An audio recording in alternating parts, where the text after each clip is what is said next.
Hi everyone. Okay, so this is part three of um, my series, Fighting for My Career. So after, okay, so part two was the video at the hospital. Now, I just want to backtrack for a minute. So, what you saw in that video was me talking to the nurses, um, them acknowledging that there's missing charts. They didn't tell me that directly, but I overheard it, and so did you. Um, there was also okay. So the reason my daughter was in the hospital. So at the time of the video, she was in a coma, medically induced coma. Um, the hospital had given her uh, a medication that she was allergic to, and she had an extreme adverse effect, and they had to medically induce a coma to stabilize her.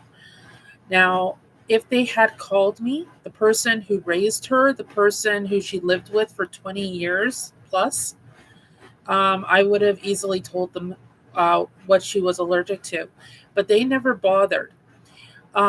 My sister had somehow gotten herself put on as my daughter's emergency contact. And when I questioned the hospital about that, they refused to give me or show me the form stating that, my daughter had signed off saying that she wanted my sister um, to to be the emergency contact. If they had just shown me that form, that would have been the end of it. Like these videos in regards to the hospital, it would never have happened. Like there would be no sense in complaining about it because it was my daughter's wishes. So I would have honored it. However, they refused to. To this day, I have not seen something dating back to that time stating that it was my daughter's wishes. Now, I had spoken to my daughter through text message after that, and she acknowledged that she wanted me there. Um, so the hospital deliberately kept me away, and it was interesting because they kept telling me to talk to Elizabeth Miazga, who's my sister, um, by blood only. But anyways, so they kept telling me that to talk to Elizabeth Miazga, and when I talked to Liz through email, because it's the only way we communicate, she kept saying how the hospital didn't want me there and how she was told to keep medical information away from me. Meanwhile, my daughter's in medically induced coma, brought on by the hospital giving her the wrong medication, and um, and charts are going missing, and nobody's informing the one person who actually knows her medical history outside of her doctor.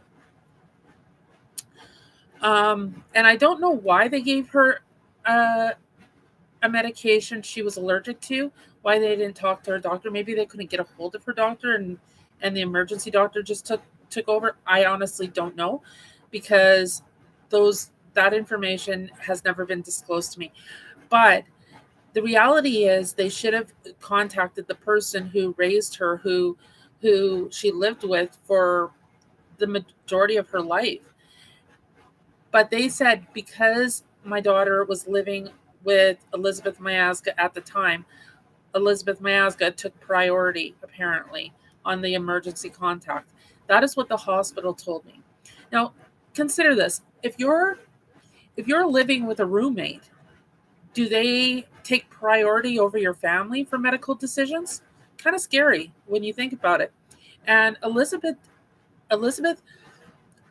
really did not have an active role in my oldest girl's um, life because of how nasty she is towards me. I didn't want that negativity going off onto my kids and them seeing how um, how poorly my own family treats me, and then have have potentially them emulating the same sort of behavior, right? Hopefully that would never happen, but the reality is I didn't want them around people who would disrespect me, right? And you know what? A lot of parents would do that, and I don't think I'm wrong keeping them away from that kind of negativity. Now, after the video, I was told that I couldn't have access to her anymore. They kept limiting the time, and then it went away completely. Um, and I contacted the Manitoba College of Social Workers asking for help on this, asking them to contact the hospital because I wanted contact, and this social worker at the hospital in patient relations was refusing to talk to me. And when she did, she was blatantly rude. Um, Now, the college basically said they couldn't get involved. Now, think about this. They could not get involved in a personal matter, but they're willing to subject me to um, to the complaint, the hearing, some sort of punishment for a personal matter. They couldn't get involved in a personal matter when I asked them for advice, but then they could get involved in it to punish me for actually speaking out in regards to my personal life. Tell me if that makes any sense, right? And I emailed the college, so I do have a record of this. Now, what they did tell me when I asked them for advice is my only option to having them get involved is to put in a complaint against this social worker at patient relations at Health Science Center. So that is what I did. I put in a complaint against Heather Manchester at Health Science Center. And in the next video, we will be going over the actual complaint for that. And it's interesting because in the next few slides, we're going to be talking about this complaint against Heather Manchester, and then we'll be going into the complaint against me. Now, the complaint against me, this nurse put in this complaint, it was literally a one-line complaint. And the Manitoba College of Social Workers took over a year of harassment, what they call investigating this complaint, this one-liner complaint. Meanwhile, my complaint against Heather Manchester had very specific dates, very detailed, and the college closed it down within a matter of weeks. So now I think I'm just going to leave it there for today.